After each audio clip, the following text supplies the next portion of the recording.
and welcome to the Champ is Here podcast. I am Kevin Cartier alongside my compatriots Arthur Sinclair, Kaliko McGee. And today was the lead-up week, or the final week, the build-up to WWE Backlash, NXT TakeOver Chicago. There's even a UK event happening Friday night. So a lot going on in the WWE universe to get to. But before we dive into all that, which I promise we will, we are going to start with some news, some happenings and going-ons in the WWE universe. And one of the big things that I saw, right before we went to the show, was apparently Thursday night at a house show, Tommaso Ciampa hurt his knee. He was injured in a match. I saw a video clip. Someone took a cell phone video. It's 2017. There's video cameras everywhere. But he did the spot where he ran off the side of the apron. He did like a flying knee, and when he landed, the knee that he landed on buckled. So, but since then, Triple H has put out a statement saying that despite the injury, the match is still a go. So I don't know if this is like going to alter plans, or what do you think? Do you think if DIY was supposed to win, do you think they're going to change that now, or do you think it? Can I ask you how? Was it a contact injury? No, he landed. Well, I guess so, how do you want to define that? Because technically he made contact with the ground. Okay, no, he didn't have any pain until he landed, and when he landed, it buckled, like it did shiftwood or something. Like it looked like it bobbled. Oh yeah, I don't like that. I would say you want to be careful with that. Yeah, because it wasn't the knee he hit the guy with; it was the knee he landed. I don't like that. Yeah, that hopefully. Unfortunately, I think this will alter plans only because it's so soon. I mean, it's so close to the event. Yeah, it's like right before. Yeah, I mean, so you think if DIY was going to win, supposed to win, that might change now? Yeah. I do. Card subject to change, right? Yeah, I do, unfortunately. Well, we hope, I know all of us here at the Champ is here, hope that Tommaso Ciampa is doing well. And it's nothing serious. Hopefully it was just like some weird Hopefully it was a tweak, some kind of weird, he just landed weird or something. But a scare at most. Apparently the ref threw up the X and everything, and they came and the trainers got him, and they cut the match short. That sucks, man. Yeah. They might have just been being cautious of hopefully, the big shows coming up. I'm glad, but hopefully you'll get well soon. Okay, so get well soon, Ciampa. So the second piece of news that we're going to get to is Handsome Rusev was supposed to debut on SmackDown Live this week, but he was absent. You and y'all happen to know why? I do know why. Go ahead. Yes, I know why. You're on your King's hat right now. Go ahead. What happened? Because my man's was at the Predators game. He was cheering on his hometown team, man. He's a Nashvilleian now, man. Like And I love it, man. I love it. Thank you, Handsome Rusev. Because I'm right there. I'm cheering with you, my man. Let's go Predators. Let's go. Who's your favorite player? On the Predators, Pecorino, the goaltender. I see. Unfortunately, shout out to Johansson. He's out now for the foreseeable for the future of the playoffs. Had surgery, emergency surgery. Get well soon. Yeah, get well soon, my man. But yeah. But okay, yeah. So, what do you think about Handsome Rusev? I mean, it's nice to see the WWE. Well, I mean, it's sad they wasn't there, but branching out, I guess, attending other events. I mean, for all we know, they requested him. I mean, we don't know. Maybe he's a good luck charm, because I think he's been to games before, has he not? Yeah, I'm sure. I mean, I don't know I don't know for sure, but I'm sure he has. Though. I mean, it's a pretty big thing up there now. So okay. So I also have in our notes that Stephanie McMahon was doing an interview recently, and she said that she would love to see women headline WrestleMania one day, which I think is that would be a cool thing, step in the right direction. She said in the past, her and Triple H said in the past that one of her daughters is interested in, at least one of her daughters is interested in getting into business. So who knows in 20 years? Do you think, now this is kind of tongue in cheek, but do you think we'll see a woman headline WrestleMania before it's Stephanie's daughter? I do. I think so. On the roster right now? Yeah, I do too. Do we have at least two women on the roster you think that could legitimately headline and sell tickets to a WrestleMania? I'd say two or more, yeah. Really? Two or more. You said two or more. Well, let's think about it then. So you think of your WrestleMania main event, and why he's answering the question. Mr. Sinclair, are you buying tickets to WrestleMania to see two women main event?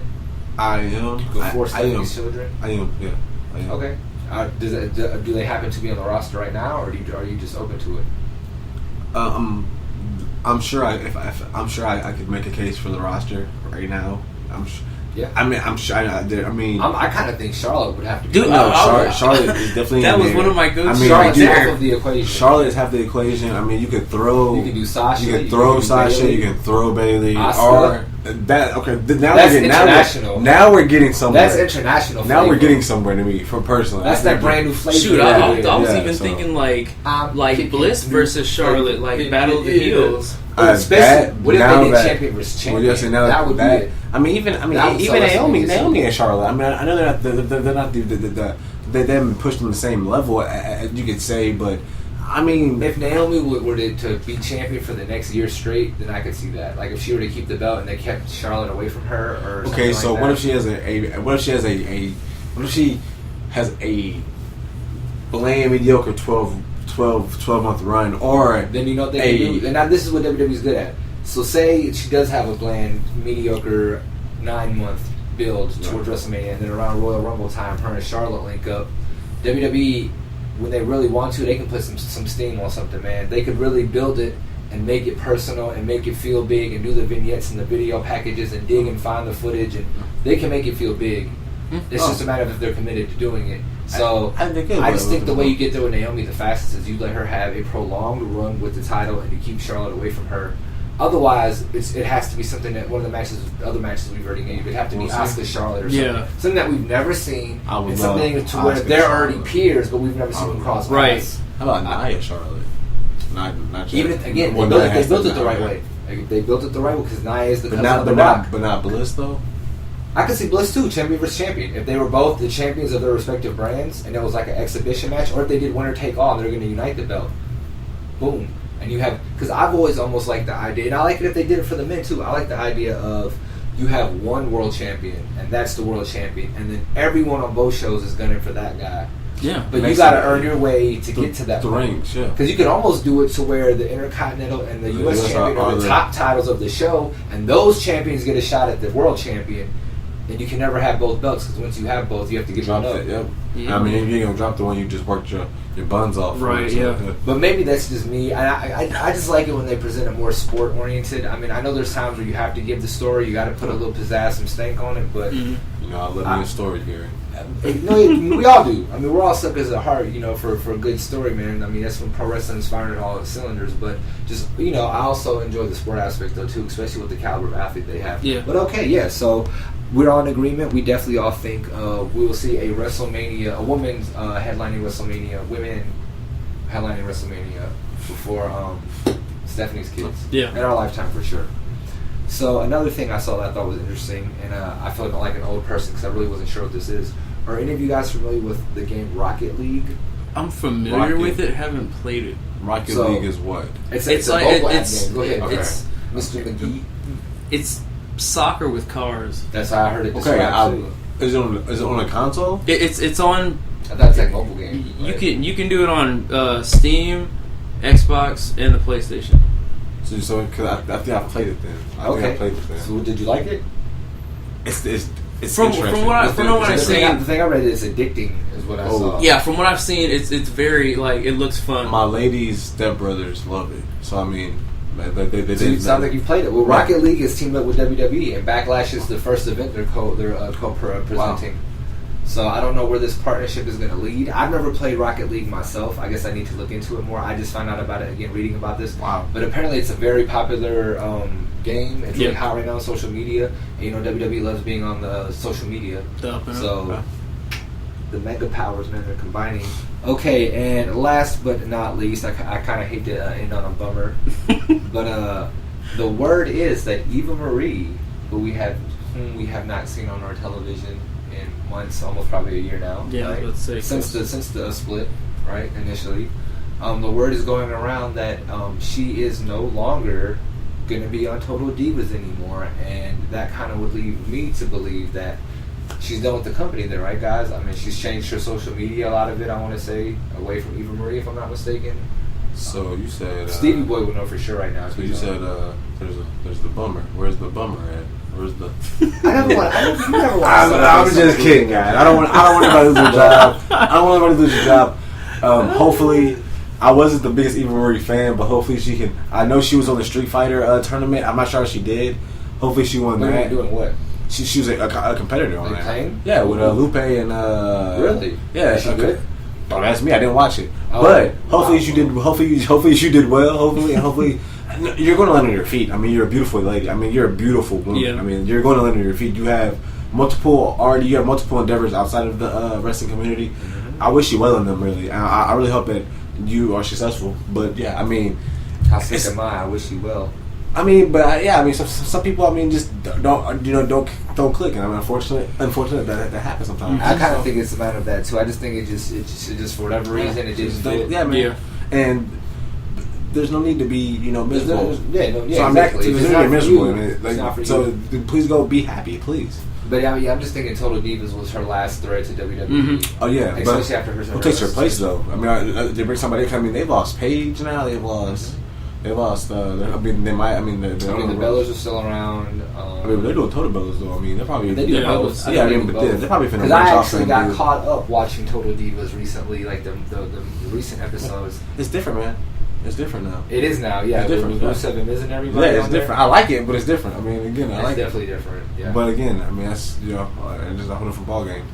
So, what do you think, Mr. McGee, about Eva Marie? Are you sad to see Eva Marie go? All read everything. Not really. I mean, you never really saw her, so you never really could miss her. And when That's she true. when she came miss what out, she it was never had. like really quick backstage. Really. I mean, well, we all know that she will. I hate that. I mean, there's a couple segments she'll be remembered for.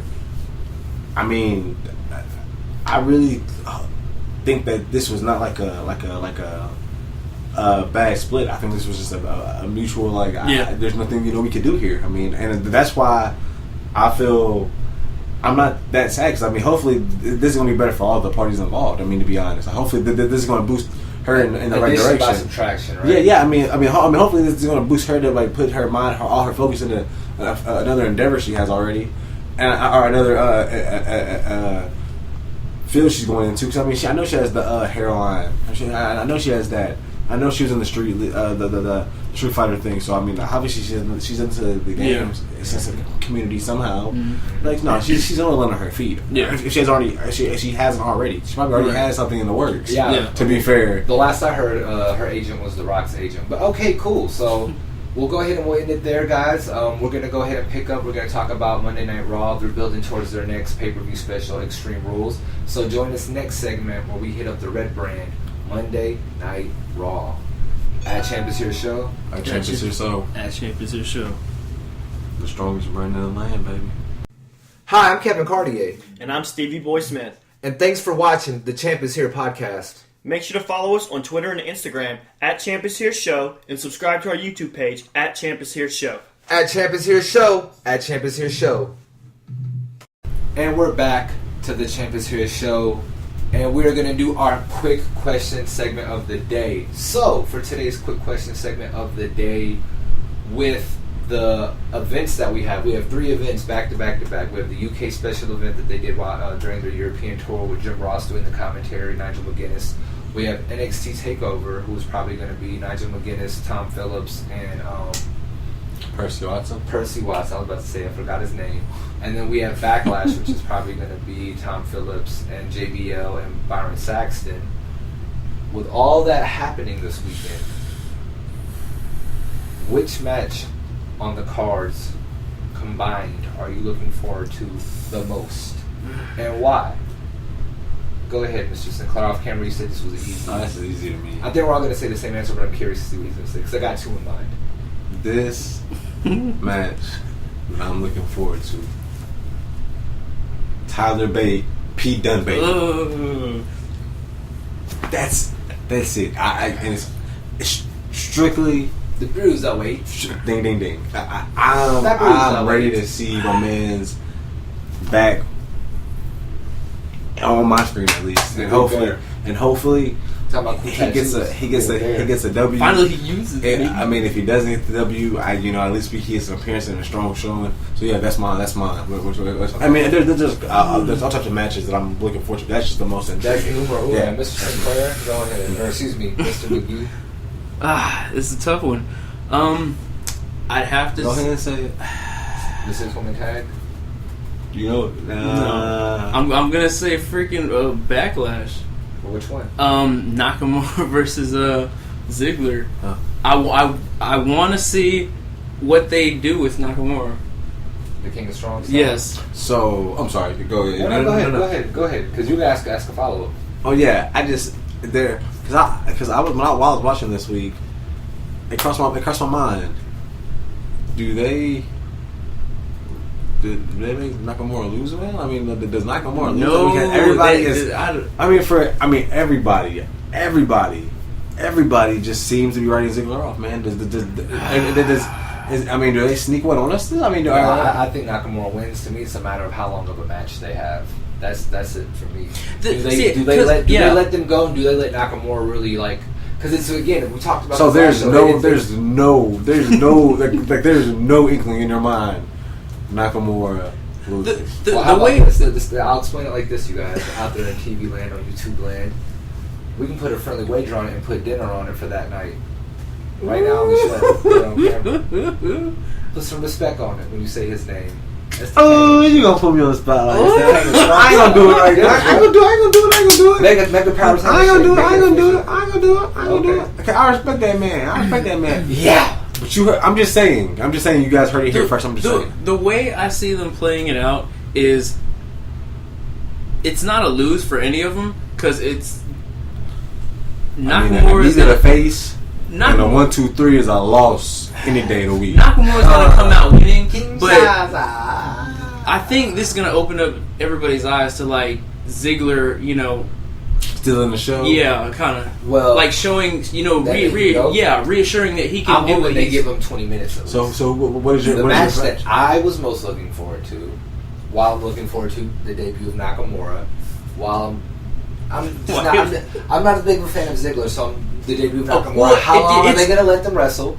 I'm very interested in the UK title. It might be number one now because number one was the tag team ladder match. First ever tag team. Yeah, I love ladder matches. First ever tag team ladder match in NXT. I thought it would be Nakamura back for you, man. Wow. He's up there. If it had been like AJ Styles Nakamura, or had it been Nakamura versus, I mean, I feel like that's WrestleMania. That's gonna surpass anything. That's WrestleMania. But I only said that because I I'm want to just see what happens. pessimistic because I don't think WWE's going to let them get a 20-minute match like I want. I think if you let them go out there for 20 minutes, because they've already done their job because you're not sure who's going to win. Now you think Ziggler has a chance of winning. That's all. That's what I love about pro wrestling is when you, even if you think you know who's going to win, you're still not sure. So you're really. No, I really think Nakamura's going to win. It's just a matter of how much do they shine him up. Yeah, I think he wins. So they're trying to make both dudes look good. Well, that was our quick question segment of the day. One question, 3 different answers, 3 different perspectives.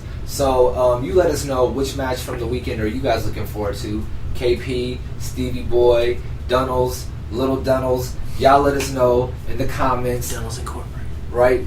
I mean, you're saying it like you're not. I said that. But, right, he's the Virgil of Dunnels Inc., right? IRS, Ted DiBiase, and Virgil. But all right, guys. That was our quick question segment of the day. Please join us next segment. We're going to go ahead and get it hot with the Red Brand Monday Night Raw as we're building up to Extreme Rules. And there goes one of my cool pillows. Join us next segment.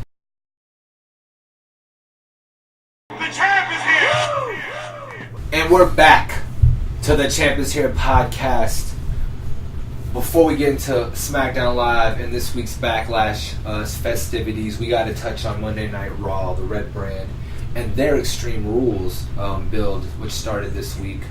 The show started with a vignette, a video recalling the Roman Reigns-Braun Strowman feud up until last week, where Roman Reigns beat up Braun Strowman for the first time in a while and actually ran him off. I scared the dog too. And so basically this was pretty much classic WWE production value. I mean, they nailed it out the park. It was awesome. Right, I mean, like usual, man. They never put together a package, man. Very, very well done. Made me kind of already miss Braun Strowman already, right? Mm-hmm. And then at least the general manager Kurt Angle coming to the ring as the show comes live, and unfortunately he drops the bomb that Braun Strowman is going to be gone for up to 6 months. I don't think he'll be gone 6 months, but they're just kind of under promising, and hopefully they'll over deliver.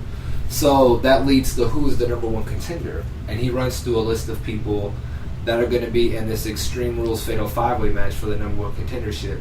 And Mr. Sinclair, you care to let us know who the 5 people are that are in the Fatal 5-Way? I'll count them down for you. Finn Balor, if I'm not mistaken. That's 1.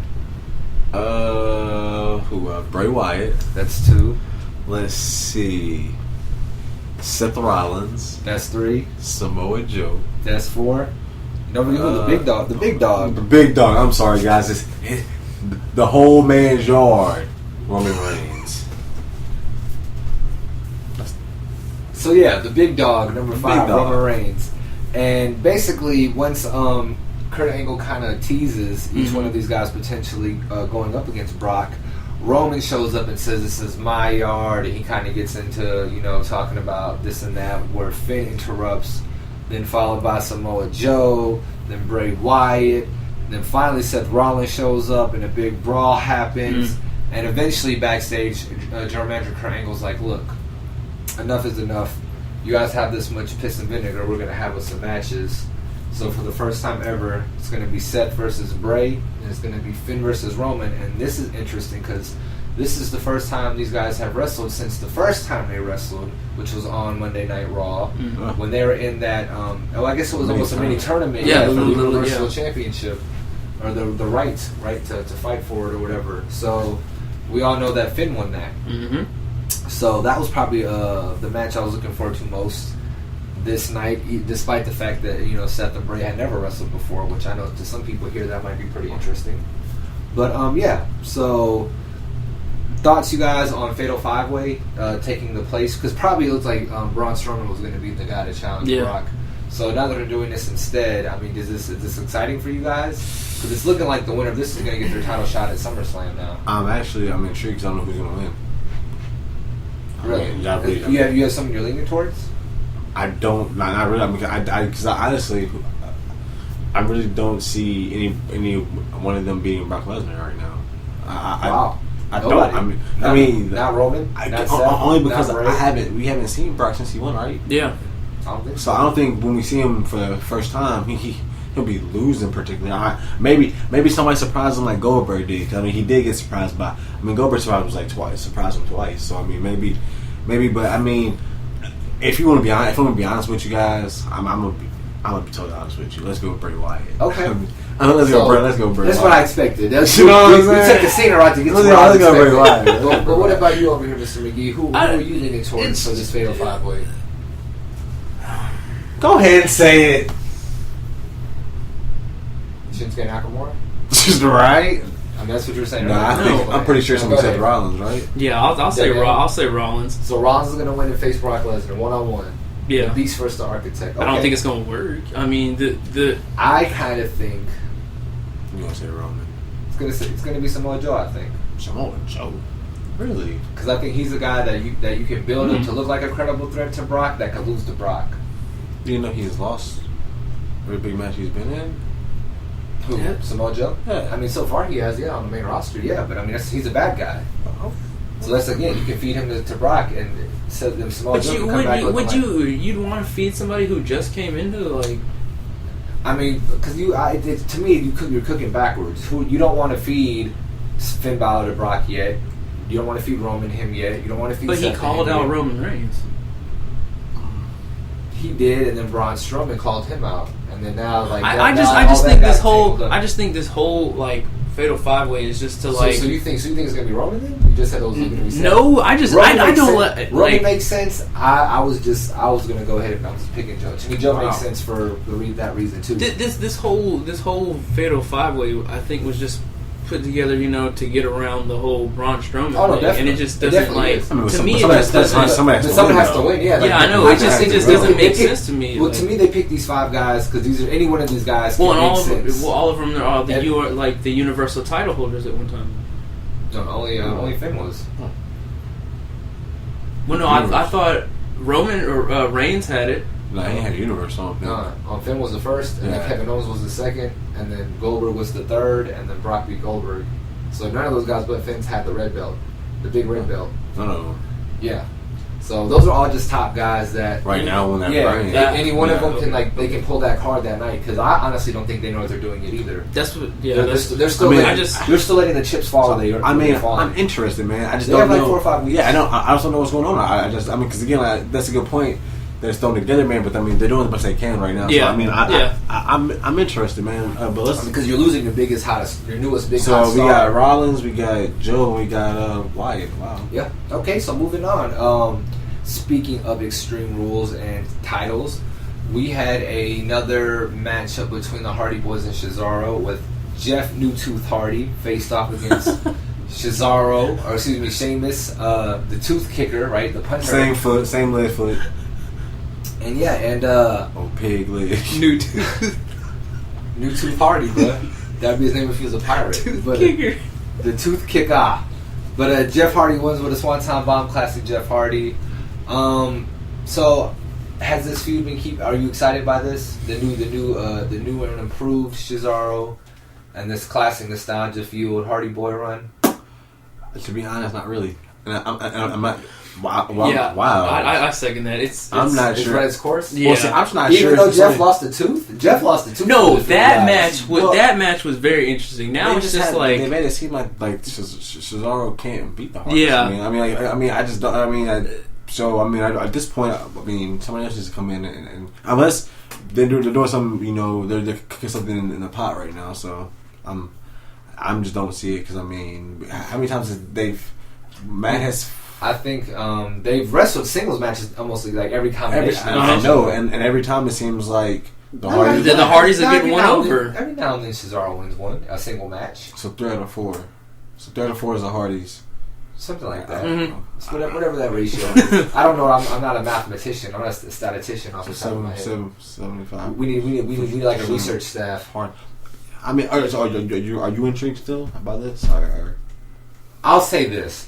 I have been the least excited about this current Hardy Boys run out of everyone amongst us.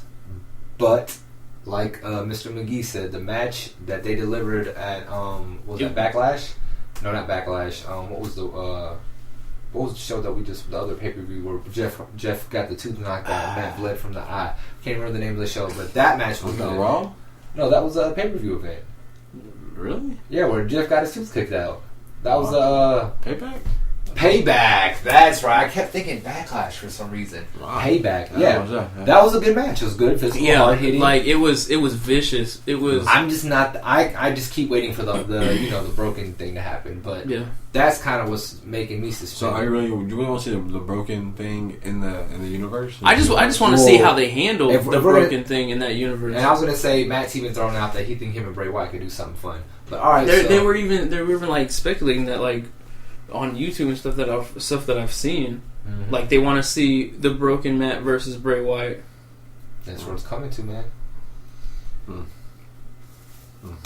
You don't sound very excited. Like we got to move on. So next we had a pretty interesting women's match, if you ask me, in the sense of it was Sasha Banks, who at one point was a multiple-time former champion now. At one point was headlining Monday Night Raw, going against Alicia Fox with Noam Dar, who we haven't seen for a while wrestle, except with kind of this recent thing. She's had this little tiff she's had with Sasha, and she beats. I mean, she had a nine thing. Yeah, well, that is true. She had a couple of things. It's just but- very sporadic. it's sporadic. Yeah, it's like here and boom. But she wins with the sister kick, which Shout out to Booker. right? Booker was very happy about it. I even have it in my notes. But yeah, so is this more indicative of where Alicia Fox is going? Do they have plans for her, or is this more about a story for Sasha and perhaps leading to a heel turn down the line? I think they're trying to see where they can go with Alicia Fox. Okay. I wouldn't mind that. I mean, Now that she has poked her head up at I think like Sasha has run 205. her course with right now. I think until she turns heel. So both you guys are more excited about what direction Alicia Fox is going as opposed to Sasha. I'd say yeah. I mean, she's been a little. So is Alicia Fox a legitimate contender for Alexa Bliss? Yes. From what I've seen in matches, she's Yes. good. She has a very good Northern Light suplex. I guess they She just plays her don't. character very well. They just don't see something. I guess, She goes but full now- tilt in everything she does. She's a little. Yes. That's all you can ask for, right? I would not mind seeing that, and hopefully, hopefully it's more indicative of her than Sasha. Yeah. That's just me though. for me. I agree. Sasha, they probably ran their Until course with Sasha. she turns heel, man, because apparently everybody wants to turn heel. Well, I mean, I'm waiting for the Sasha Hill turn myself. But okay, so we're all looking forward to seeing what happens with you, Miss Fox. Alicia. But okay, after this, we had the Intercontinental title match. The current champion Dean Ambrose against The Miz with Maurice, and they gave him a pretty good amount of time. It was a good back and forth match, but it ends with The Miz winning by disqualification because Dean Ambrose hits him with a low blow after some shenanigans. The Miz tried to pull one over. And later in the show backstage, The Miz confronts General Manager Kurt Angle, and he was very angry over this. And they agreed to have a match. I mean, would you be angry when you cheated out your title? Very much so. So they had a match. So yeah, then they agreed to a match at Extreme Rules. And if I'm not mistaken, because every Extreme Rules match usually has a stipulation. Yeah. The stipulation for this match is if anything or it happens to where someone gets disqualified, i.e. It Dean still Ambrose, changes hands. the title still changes hands, which I kind of enjoy because it's like a tongue-in-cheek like irony thing for Extreme Rules, right? Yeah. You would think it was going to be an Extreme Rules match, Nope. but they went the opposite. Right. You just a DQ, Right? and then the title will change hands this time too, buddy. Right. So, did you think that favors The Miz or Dean? Actually, I think it favors Dean. Yeah, I was about to say, I think it does Because favor Maurice Dean. can't. Yeah, Maurice can't at this point. I mean, Well, she can, but the match is over and that he's burned his title Exactly. shot. Yep. Yeah. So okay. Well, I see Maurice getting kicked out. what about you? What do you think? Inside. Does that benefit Dean or? Yeah, I think Miz? it definitely benefits Dean because thus far not all the matches, but that's probably how they've gotten by is by DQs and little shenanigans by whether her part or his part, something. Okay. Well, then speaking of General Manager Kurt Angle and Extreme Rules, a little bit later in the show, we had Alexa Bliss come out into the arena and she starts cutting her promo, which Alexa Bliss gets more and more comfortable on the mic every week, it seems like. Yeah, you can see it. And Bayley came out and interrupted and said she wants her rematch. And I remember Alexa saying, "Is Bayley extreme enough? Or can you get extreme?" or something to that effect. And then she ends up attacking her and hitting her with the kendo stick. A pretty stiff shot to the back, too. Bayley did a good job of selling it, but again, it's the old question, right? Is it really that hard to sell when it hurts? Yeah, Is it selling or that wasn't much selling. That wasn't much. Yeah. To me, it wasn't much selling. So after that incident later backstage, Bayley and General I can't say his name right now. General Manager Angle were talking backstage, and even Kurt Angle kind of was skeptical about Bayley getting extreme, until Bayley kind of persisted and said she really wants this. So Kurt Angle acquiesces to her request and books a very late WCW style booking match, late 90s WCW booking match, a kendo stick on a pole match. Which, why couldn't it just been a regular kendo stick match? I don't know, but. So, are you guys excited about the kendo stick on a pole match? Has to be the first one ever for the women. Yeah, I was about to say, I actually am for the women. Cool, because normally, if you're not familiar, so-and-so on a pole match, normally, unless it's a flag match or something different, but normally when a so-and-so on a pole match is two people, it's regular match in the sense of you can pin and submit to win, but there's usually a weapon or an object or something desirable on a pole over a corner in the ring.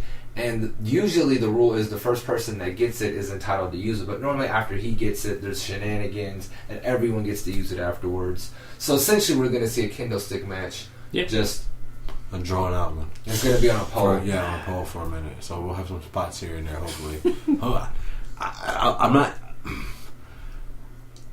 I'm not per se as interested, but I'm open-minded still to see, because again, it's two of the best that Raw has to offer right now. I just want to see. I want to see how violent Bayley can get.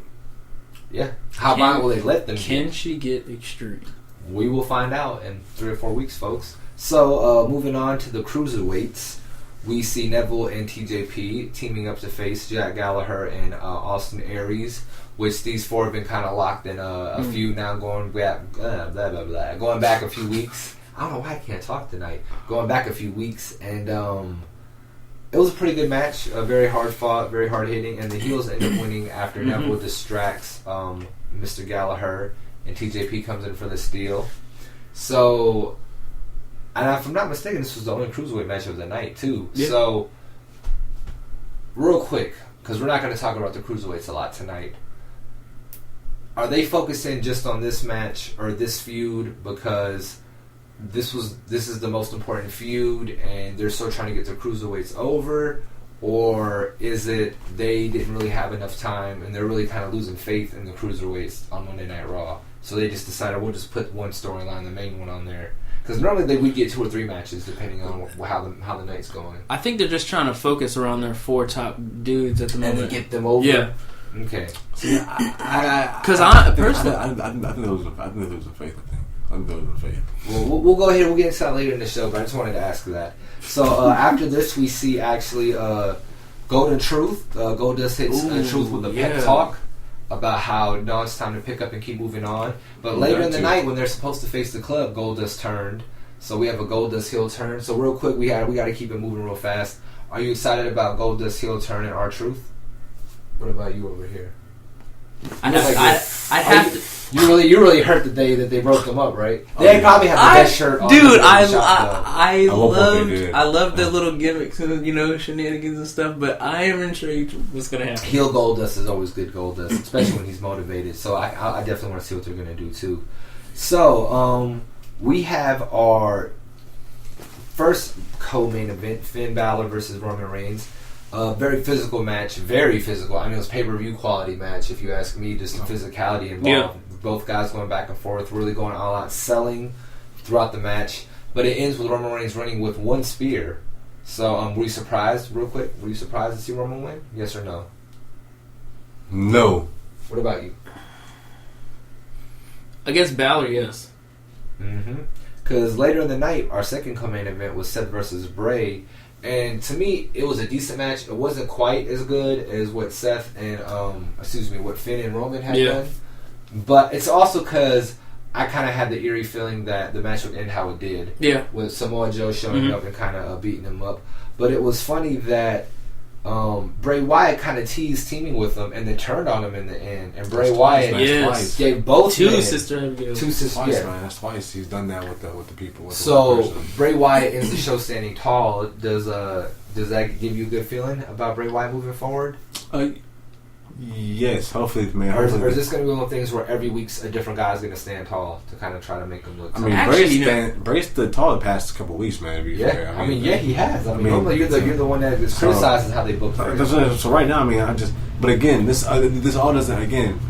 Real quick, because he has to get. Come on. You're right. So yes, I'm excited. Are you excited about Bray? I am excited about Bray because I love his entrance, his shtick.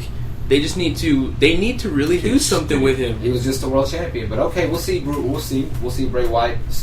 We'll see what they do. I think Bray Wyatt is in good standing right now, and he would be a credible, interesting challenge to Brock Lesnar too, because it could be a thing where you're not going to outpower Brock Lesnar, you might end up outthinking him. But okay, we'll use the last 40 seconds of this segment for 2 things.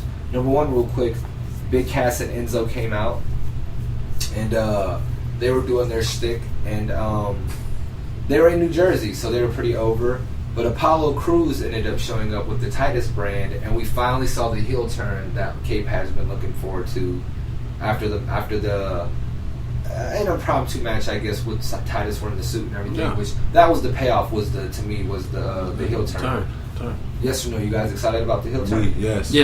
Very much so. Long overdue. Yes. And I'm looking forward to it because I was already excited when I saw him, and just his whole demeanor seemed to change. It was like a weight was lifted off his shoulders. Yeah, he felt. You could see it, right? Like it was almost like it was like pulling the Band-Aid off, and now he's like ready to go. Yeah, I think he's feeling this one. I agree, and that's always a good thing. So we're gonna end this segment like this, talking about Monday Night Raw. The first match building towards Extreme Rules. Who was the champ of the night for you? Can't say Braun Strowman this night. Bray Wyatt, because he stood tall. I was gonna say Braun Strowman. Yeah, I have to say Bray Wyatt. And I'm gonna say Apollo Crews because I'm hoping this is the beginning of a blossom for him. This is the catalyst. I'm interested. I'm not. Well, yeah, exactly. This isn't guaranteeing he's going to be a world champion now, but this is finally long overdue. This is what he's been waiting for. This is the spark. Yeah, I was gonna say you can see him. I literally felt like I could see the transformation rise to happen. So cool. That was us talking about Monday Night Raw. Join us next segment. We're going to dive deep into the Blue Brand SmackDown Live leading into this weekend's Backlash event. and we're gonna definitely talk about Shinsuke Nakamura, right? So at Champions Here Show. At Champions Here Show. At Champions Here Show. The strongest brand in the land, baby. Well, actually, we're gonna talk about NXT and 205 Live. I don't mean to interrupt you, Kev, but I've got a great new idea. So just Okay. hear me out, okay? Okay. It's called At Champions Here Show Podcast, the strongest brand in the land. What do you think about it? I mean, is it over? Do you like it? I think it's a great idea. So please subscribe on YouTube at Champions Here Show. Like and follow on Twitter and Instagram at Champions Here Show. The strongest brand in the land. At Champions Here Show. And welcome back, I should say, to the Champions Here Show. Before we get to the Blue Brand SmackDown Live and all things Backlash, we're going to talk about mostly this segment NXT because we're leading up to their NXT Extravaganza Takeover Chicago. Chicago's always a very hot wrestling city for WWE. The main event being the champion, the King Slayer, the man who, in his own right, the man that slayed the King of Strong Style twice, the current champion Bobby Roode versus the returning son of NXT, the guy who some said hasn't had a fair shake due to injury and whatnot, stuff outside of his control, Hideo Itami. So before we get into the show this week, how do you feel about Hideo Itami, Bobby Roode I'd say interested. as the main event compared to all main events that we've had seen in previous NXT shows? I feel it's kind of lacking personally, but that's just me though. I feel I'm just not as hooked as I have been before.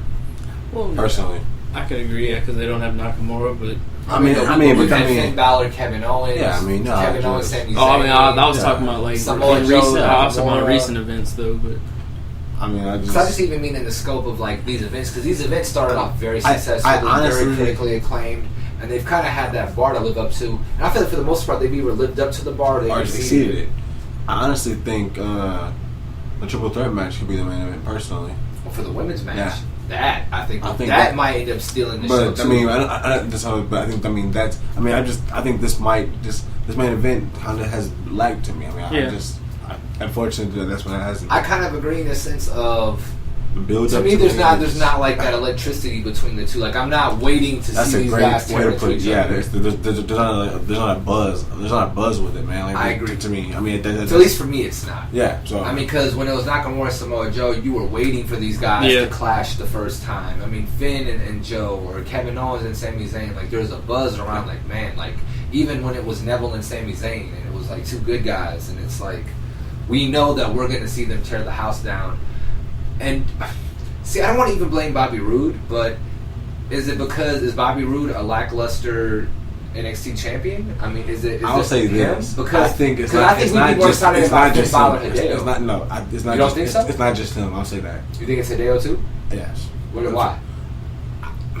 I don't think the crowd gets behind him. Really? I don't. They showed a very good vignette that showed that Hideo Itami was getting big pops, man, at various times when he first debuted. When he won the match. What did we say? Until Andre the Giant. What did we say last segment? Boy, they can sure make them videos look real good, can't we? Yeah, but the crowd had to cheer. They can't. No. It's from a few years ago. Come on. I gotta call a spade. Come on. Again, he has clearly not lived up. I mean, and Because due of to injury.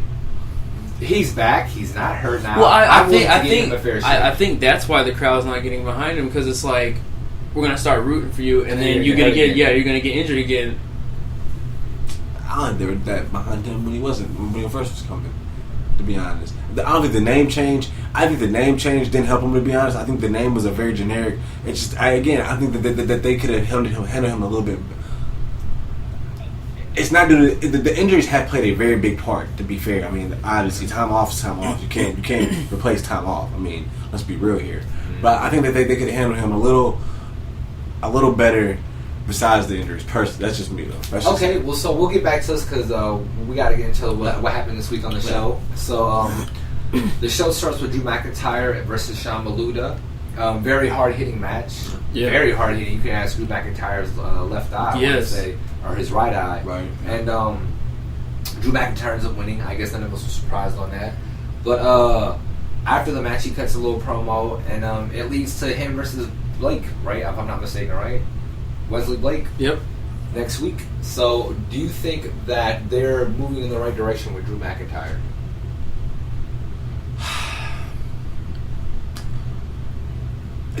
What direction are you? That's what I was just about to say. I- I'll say they're moving in a direction, whether it's good or bad. I'm Yeah, not I sure. don't know. Yeah, again, because Well, Wesley this Blake, man. he's working with Wesley Blake next.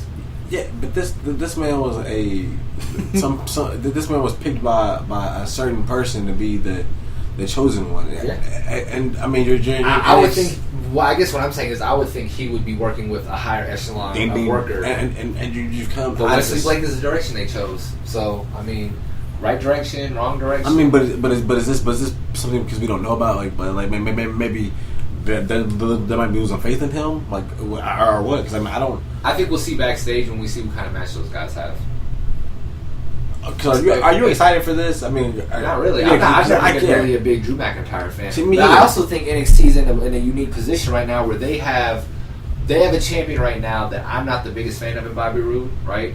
So you have that. Then you have a big, actually to me, you have a big pool of guys who could all legitimately be NXT champion or contending for it right now, almost to the point to where it's like a backlog, like to a fault. Like you have Aleister Black. You have Cien Almas, you have Drew McIntyre. These are all guys that aren't even in the picture for the world title yet. Roddy Strong, you know what I'm saying? And then you add the layer of Hideo Itami and Bobby Roode, and then maybe Eric Young, you throw him in there. Like, you have certain guys where I could see them making that jump to the world title or the NXT title picture, and it makes sense. But a lot of those guys aren't even in that picture yet. So we'll see how they choose to move on and how they choose to book this. I'm curious to see, because I think Drew McIntyre is destined to be an NXT champion. He definitely wouldn't have came back to NXT if I don't think that was in the plans. So next we have a recap of Hideo versus Roddy. Speaking of Roderick Strong, the match they had last week, pretty good match, determined the number one contender. And then Sanity Attacks. And then after Sanity Attacks, they showed the video from backstage where Roderick Strong is talking to Gian Regal, and he requests the match, which leads to the Sanity promo. Where they're standing outside somewhere. And I thought it was actually pretty well done, besides the fact that it was kind of funny that Eric Young was in his wrestling tights, if you ask me, outside. I even said I think he should wrestle in pants now, almost. Yeah, he should. But he cuts the promo, and he says, yeah, pretty much, Roderick Strong, you brought this on yourself. So you're an Eric Young fan, aren't you? Weren't you an Eric Young fan? I know you are. I was a devil's advocate one night, so if that makes me an Eric Young fan, yes. So, okay, well, is Roderick Strong Eric Young? Is that something that you're excited about? I like him more than Eric Young, Ty Dillinger. Yeah, I do too. I agree, because I think Roderick Strong's an infinitely better worker than Ty Dillinger. Infinitely better worker. And 10 times better? 10 times better. That's you, Stevie boy. 10 times better worker. But don't got 10 times gender charisma though. Yeah. You know what wow, I'm saying? someone's hurt over here. I'm just calling okay. a spade a spade. We'll see what happens. I think hopefully this will be a good match for Roderick Strong to kind of show what he can do. I'm waiting for him to really break out, and he shows flashes of it with Hideo Itami. So next we had a really good vignette for the Tyler Bate Pete Dunne match. I'm pretty excited about it. I mean, I know we all are. They might end up stealing the show. Yeah, I think so. We can all agree on that. Asuka did a little interview where she pretty much hits the next question to everything. Then she said, "Is this interview over?" Kind of just getting over how arrogant she is. Real quick, we have to be real quick with this. Is Asuka losing? No. Yeah, I don't think so either. No. Nobody's ready for Asuka. So we saw two new women debut, Lacey Evans and Sonya Deville. I think Sonya Deville was the MMA fighter, right? The one that we saw from the Tough Enough, if I'm not mistaken. She wins with the Shining Wizard, but I think Lacey Evans is one of my favorites. So I got my eyes on you. I was much more intrigued with Lacey Evans than I was in Sonya Deville. I even liked her look, everything about it, man. It's kind of unique. Yeah, So that old school. We'll see what happens. But the main event of the night, Cassius Ohno versus Cien Almas. Very stiff match. A lot of stiff striking, elbows, knees, kicks. My God, the kicks. Yeah. and it ends with more elbows, right? It ends with a very stiff combination of kicks and elbows. Elbow noodles for you. You know what I'm saying? Right, that macaroni, right? And man, like, wow, man, with a style like that, you would think Cassius Ohno is definitely, again, a top guy. But with his look, what is Cassius Ohno's ceiling in NXT? Is he world champion to you, NXT champion, yes or no? No. Yes. Not with the look. Now with the look, we're tied. I kind of like Cassius, but yeah, we'll see what happens with him. We'll see if we can develop a character and talk and stuff. But okay, we're going to end the segment like this. Bobby Roode comes out, cuts his promo, Hideo interrupts. Because Bobby got kind of personal, talking about Hideo's family. They try to pull the brawl apart. Hideo breaks through anyway, and he ends up beating up security guards before he gets to Bobby Roode again. And maybe I had to text from behind, kind of. Well, yeah, that is true. But Hideo ends up standing tall. Who wins the main event this weekend? Who leaves with the NXT Championship? Bobby Roode or Hideo Itami? Mr. Sinclair. Bobby and Gloria Shrewd. Yeah, I'd have to say Bobby. I also think it's Bobby Roode, but I think it's going to be some kind of shenanigans. Yeah. So we'll see. Because I also wouldn't be surprised if it's Hideo. To me, it's 50-50, really, honestly. But in those cases, we stick with the champion, right? So yeah, that was our segment on NXT. We're very looking forward to the NXT TakeOver Chicago. Get a taste of the UK Championship, and I think Pete Dunne's gonna break through. He's gonna be the star. The Bruiserweight. So join us next segment. We're gonna talk about SmackDown Live, all things Backlash. See you next segment. Yow! Champ is here show. Champ is here show. Champ is here show. The strongest brand in the land. The champ is here! And we're back to the Champ is Here show. We're going to talk about the Blue Brand SmackDown Live. And SmackDown Live is actually going to be having their WWE pay-per-view Backlash happening this Sunday coming up. And that show is main evented by Jinder Mahal, challenging for the first time for the WWE Championship against the champion, Randy Orton. But before we get there, because I promise we're going to get your picks at the end of the segment, we got to start with what happened on this week's show. So this show begins with the highlight reel, with the new host, the rebooted highlight reel, with Kevin Owens in the ring in the new Geritron 5000, which we have one of our own. Thank you, Y2J. But we have a Geritron 5000. Kevin Owens has one, very few people. But he starts the highlight reel, and AJ Styles comes out to interrupt his challenger in the next few nights for the United States Championship. And they kind of jibber-jabber back and forth until they're interrupted by Jinder Mahal and the Singh Boys, or the Singh Brothers, or whatever they go by, when he reveals that he was supposed to be the true guest to the new and improved, revamped highlight reel. And we kind of get a little jam back and forth, and that leads to Jinder Mahal versus AJ Styles, and Kevin Owens decides to stick around on commentary. Competition. They had a decent match. AJ Styles could wrestle the broom, as they say, the old wrestling saying. But Kevin Owens can't help himself. He gets involved, hits AJ in the knee with the belt. AJ goes down. It looks pretty gnarly, and Jinder's able to take advantage, and he pins the former WWE champion and the current face that runs the place, AJ Styles. So, few things. Does this make Jinder look more legitimate to you as a contender for the belt, him pinning AJ? Yeah. And does this make you lean one way or another for the AJ Styles Kevin Owens feud? We'll start with you, Mr. McGee. I'd have to say no. I mean, I still think AJ's gonna win over Kevin Owens. Mm-hmm. And become the new champion. Yeah. Okay. But the whole thing, more or less, like throughout that was I was just focused on Jinder. Okay, so that was more just making Jinder look good. Yeah. And then making it make sense how he can beat AJ Styles. Yeah. Okay. What about you? What do you think? I agree. It's not. I remember that more. I think that was more of a gender thing. I think that's just, they're getting him more credit. Yeah, like legitimacy. But to your point, you said that you thought that AJ was going to win a championship. I think that AJ is going to win, but it's going to be by a crook. I think Kevin Owens is going to get disqualified. He's going to keep the title? Yeah, he'll the face will keep the title. America will keep the title, but AJ will win though. I do agree. I don't see AJ losing Yeah. against Kevin Owens. I don't. In my head at least. Yeah. Okay. Well, after that, we get to see the newest episode of the Fashion Files, Volume 3, with Breezango. Tyler Breeze went undercover to gain evidence, right? And against the Usos. And the thing that I remember most was the freeze frame. So it seems like over here, Ricky, we'll start with you. It seems like you're a big fan of the Fashion Files. So what do you think? They're hilarious.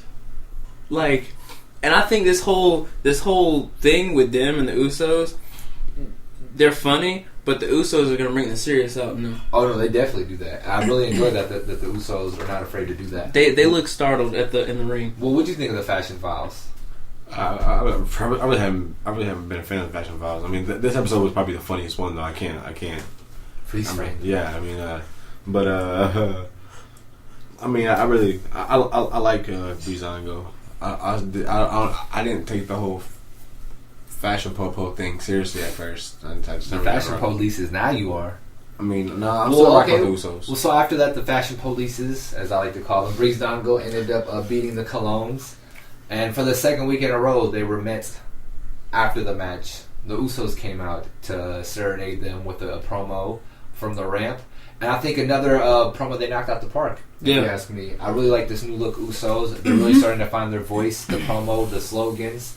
It's not paranoia, it's the Usos. Yeah. I like all that. So going forward to Backlash, who's leaving SmackDown Tag Team Champions? What do you think, Mr. Sinclair? Who's?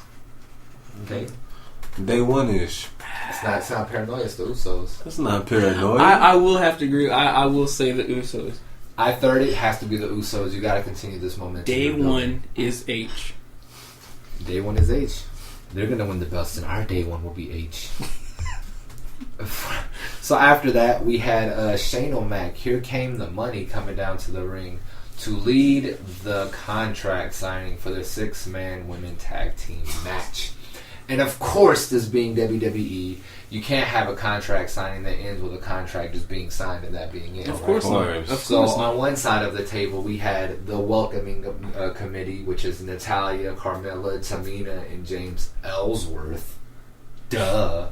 And on the other side, we had the champion Naomi, Becky Lynch, and Charlotte, or as Naomi called them, was it Royal Fire and or Glow? Yeah, Royal Fire and Glow. As she called them, which it sounds like they're up, down names. Yeah. Right? But it ends with, I think, if I'm not mistaken, doesn't Naomi end up saying she's going to snatch everyone bald? Yeah. And then James Ellsworth kind of gets in her face, and then Carmella does, and it just kind of breaks down from there, right? Mm-hmm. And then Shane's like, well, since you got so much energy, we're going to have us a match. And honestly, I was kind of shocked, but Carmella ends up beating Naomi. They have a one-on-one match, Carmella versus Naomi. Of course, everyone's still hanging around on the outside. James Ellsworth gets kicked out of ringside, if I'm not mistaken. Mm. And right when I think everyone else was about to leave, or something was happening, there was a skirmish on the outside, Carmella steals the win with the roll-up. So, we'll start with you, Mr. Sinclair. Does this lead to a possible Carmella-Naomi title match in the future? Yeah, it does. Who wins that? Nay. Okay. Who's winning this weekend? What do you call them? I call them the Forgotten. Yeah, The that's a Welcome much Committee. better The Welcome name. Committee. I call them the Forgotten. So the Welcome Committee's going to win? Yeah. So what about you? Do you think Carmella and Naomi's going to happen? I could see them maybe like keep it in the vault for later, but no. Okay, well, what about this Sunday? Who's winning this Sunday? I'd have to say the welcoming committee. Okay. You know, it's probably like establish them as like, you know, maybe we are here, you know, not forgotten. I agree. I think the Welcoming Committee is going to win only because from everything I've seen in WWE, when you have a champion and a match bigger than the championship, when the championship is not on the line, that's usually when the champion will lose. So that's kind of how I see it. And it's like almost what Kaliko here was saying. You can build up the Welcoming Committee, kind of give them the rub a little bit and make them look a little more legit, establish them a little more. So that's kind of what I think is going to happen myself.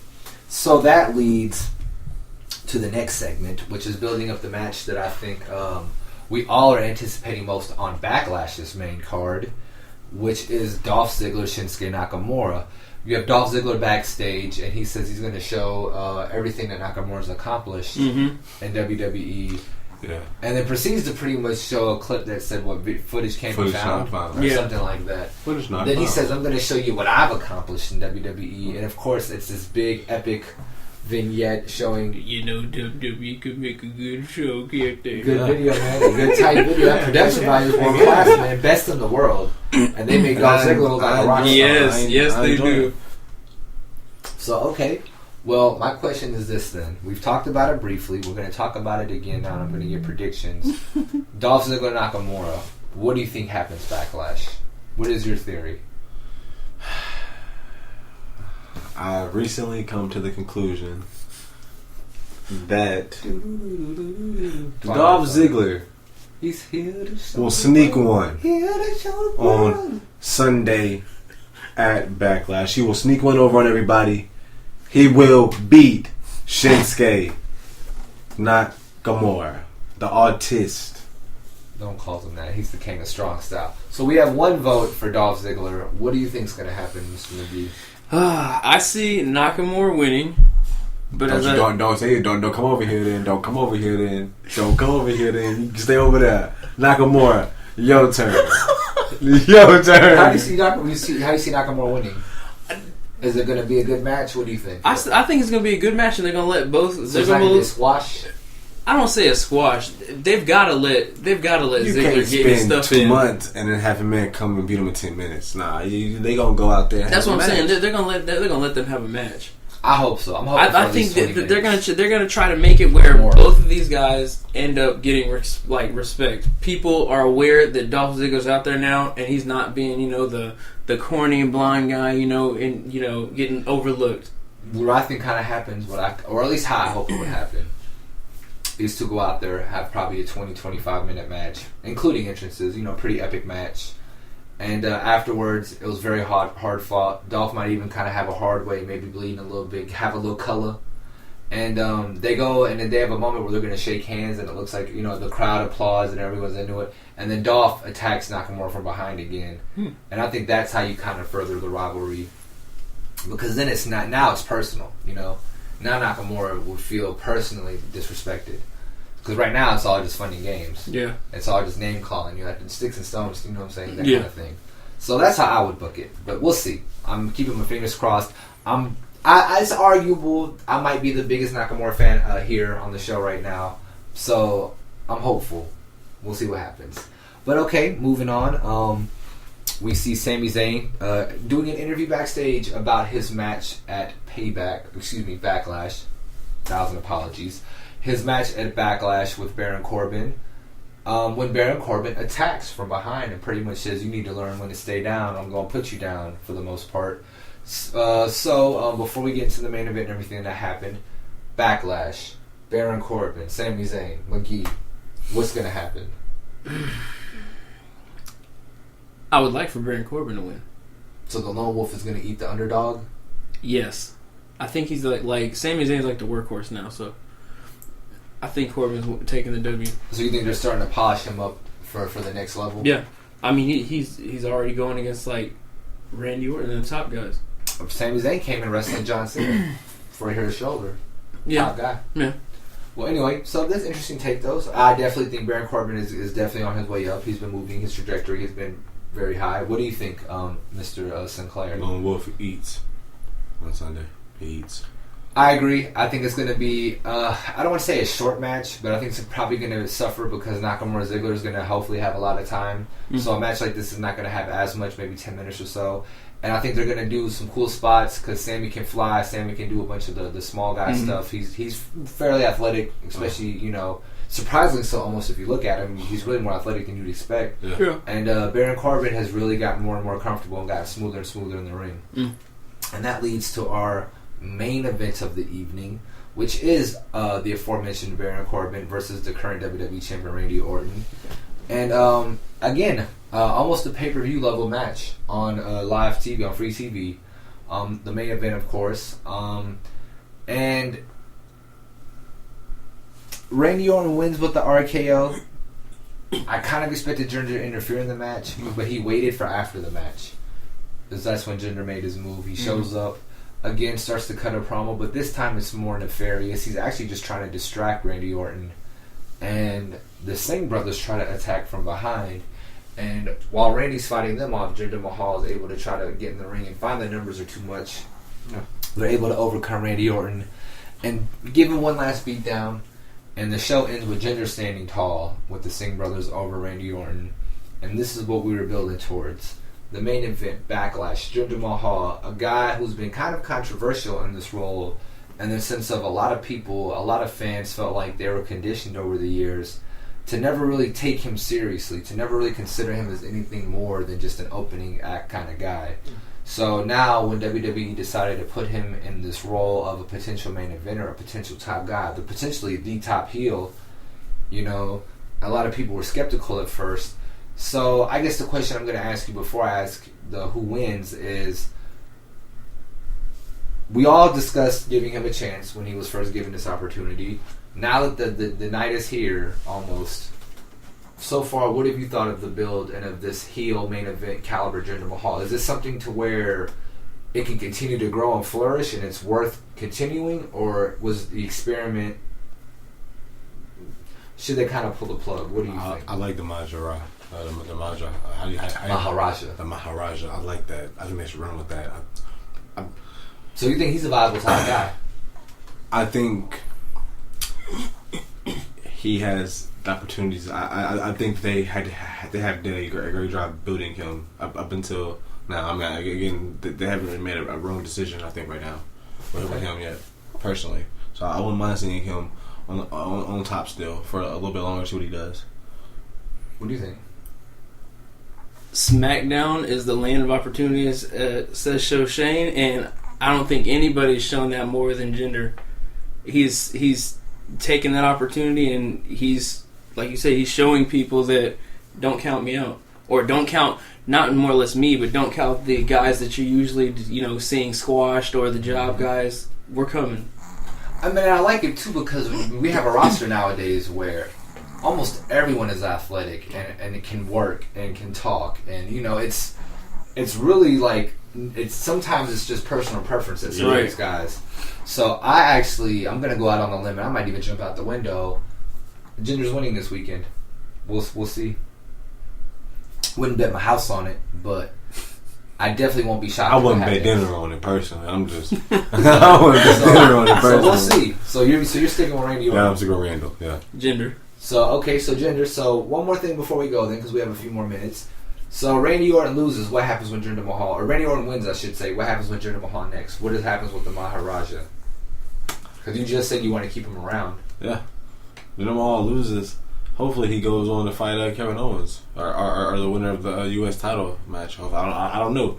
I don't know personally. Because I wouldn't have had Jinder in this position personally right now, but that's just me. But he's done a great job in the position he's been in. But maybe he goes on to feud with Sammy, or maybe he goes on to feud with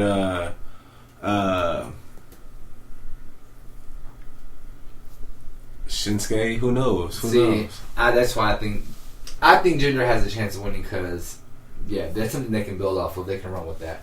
But that was us talking about WWE Backlash. And you guys tune in. We're going to try to do a live stream of WWE Backlash, like a reaction kind of thing going on. So we're going to work on that. So we're going to blast that out to our social media, our Twitter, Instagram, and everything. So look out for that, and look out for us this Sunday night, too. So, at Champions Here Show. At Championship Show. Join us next segment. We're going to wrap everything up. We're going to talk about Match of the Night, one of his favorite matches of all time, with one of my favorite wrestlers of all time. One of my favorite wrestlers. Everyone's happy. Go ahead. Congrats, Corey, and Miss Jasmine as well. Congrats. Oh, yeah. Congrats. Yeah. So, Champ is your show. The champ is here! And we're back to the last segment of the Champ is Here show leading up to WWE Backlash and the NXT TakeOver Chicago. And we also have the UK tournament. And before we get to our match of the night, which was Bad Blood and everything, we'll get to that. We'll let you do your thing. we're going to talk about things we missed. We were kind of running short on time for Monday Night Raw, so I just wanted to re-bring up Apollo Crews and the Titus Brand and Enzo and Cass. They were in New Jersey, so Enzo and Cass got a humongous pop. And I kind of think that's why they did have Apollo turn on him, because it would almost guarantee a heel, like a boo, like a big boo heel reaction. A reaction nonetheless in general. Yeah. The reaction. Yeah. I mean, because generally with Apollo Crews, the problem has been he hasn't really gotten a reaction one way or another. So now you're kind of guaranteeing that you're going to get a reaction. Right. So now that they finally looks like they're going to pull the trigger on this heel turn, what do you think is his ceiling?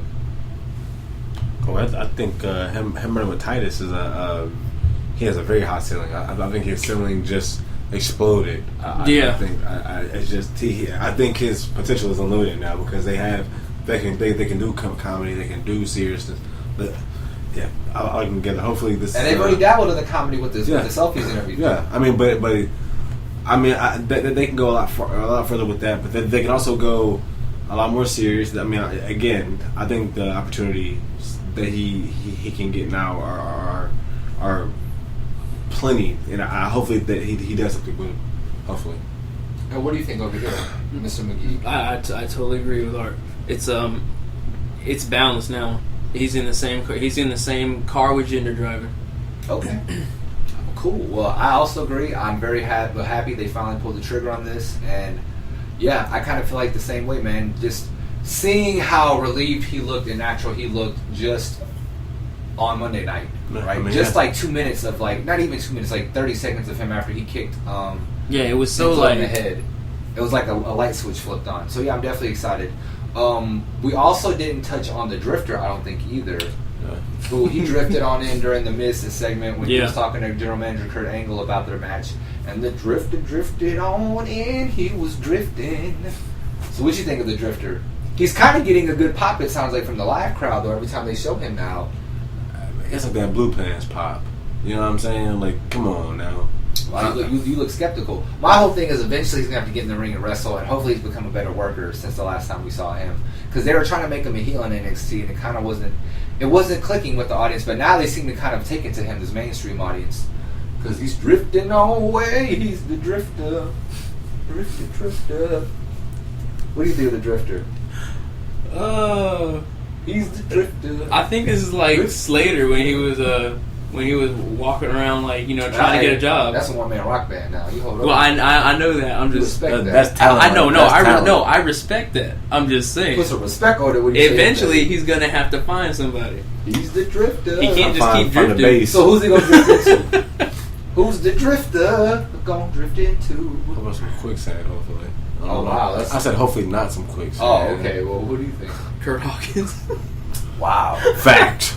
Wow. Well, Stevie Bly tried. They're over here. They're not big Drifter fans. So we'll see what ends up happening with the Drifter. Anything else you guys want to bring up or mention that we failed to touch on leading into WWE Backlash or Takeover or the UK event? I think that's about it. Okay. Yes. Boom. I forgot something. My man's Baron Corbin apparently got married recently. I want to say. Oh, I didn't know that. Yeah, Congratulations. yeah. I want to say I read that. Hopefully it's not. I didn't. So hopefully it wasn't a prank, man. So he's no longer the lone wolf. Nah, he got his mama wolf with him. So hopefully, man. They got some wolf pups. They have a wolf pack now, right? Hey, The right lone there, wolf man. still a wolf pack, right?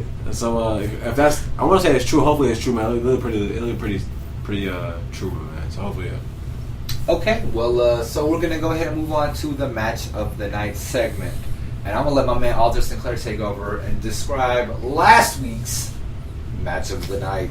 Last week's match of the night was Shawn Michaels, Heartbreak Kid versus The Undertaker at In Your House, Bad Blood. 97, I believe. Yeah, well, yeah. And it came to, this was a feud that was simmering. It simmered for a couple, about a month and a half. It all culminated with nowhere to run, nowhere to hide, hence the Hell in a Cell. Match was amazing. My favorite part of the match was the beginning when the cell was coming down and Shawn was selling the situation. But when I watched it 3 times this week. Matter of fact, I can't lie. After I watched the first time, I had to watch it again. Then I had to watch it one more time, another time. That's how much I like this match. My new favorite spot is Sean and the cameraman. Oh, When he throws the cameraman back to the door, it's so smart. I never realized how smart this man was. He made it like again. That's why he's one of the best wrestlers that ever was. But the GOAT was in the ring with him. Ever was, ever will, Taker. But they say it. Again, they put their bodies on the line. I'm not sure how you guys felt. I don't know how you guys felt about it. I know it's still probably one of my. Still very brutal match. I mean, unprotected headshots. And like you said, brutal. This is the best example of a stipulation coming from an idea that and living and it exceeded expectations by time by 10. I mean, it just everything they did was great. Everything with it. So I still love the match. I'm ranting and raving about it still. I'm out of 10. Oh, out of 10, to me that match is a 9.7. 9.7. In America, we round that up to a 10. Yeah. So what about you? What'd you think over here, Mr. McGee? 10. Because I want to say, you showed me that match. Yeah, we told you we watched it, man. You accused us of not watching. We watched it after we left. I'm just saying, I know how much. I watched the match 3 times this week, just off the sheer. I watched it the first time, then I had to watch it again. Then you had to rewatch I had to issue watch it one more time like the next day, I want to say. Good match. That's a good match. It's very, very, very good. 2 GOATs going at it, yeah. I would say it's probably an 8.5, 9. If you ask me, can't give it a 10. It's not the perfect match to me. That match would come later between those two. So we'll get to that one day. One day. So now to select the match of the night, we've brought back the picker. The picket can. Right, the picket can. So since you had last week's match of the night, I'll go ahead and let you pick who gets to pick this week's match of the night. So no look-sees.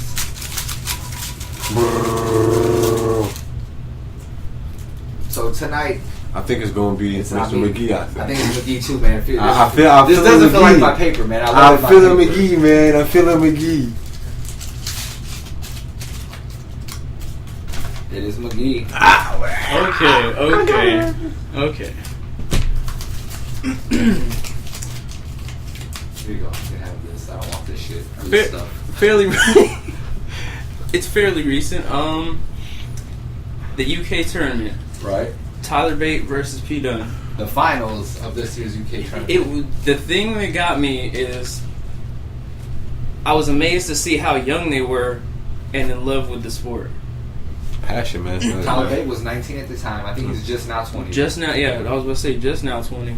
Yeah. Couldn't tell though. If you didn't know before, you couldn't tell. And it's just it just like reassures people that 2017, like people still love wrestling. Yeah, wrestling ain't dying. Or it's not really going anywhere. It's getting younger with the kids and stuff. And again, I like the fact that it was presented like a sporting event. It was more based on tournament athletic style. talent. Yeah, like I think that's the future. That's how you get WWE worldwide, and you can have it run concurrently. You can have it run as a sport in certain events, in certain capacities, but still have Monday Night Raw, and still have SmackDown, and still have storylines, and do cross-promotional kind of things.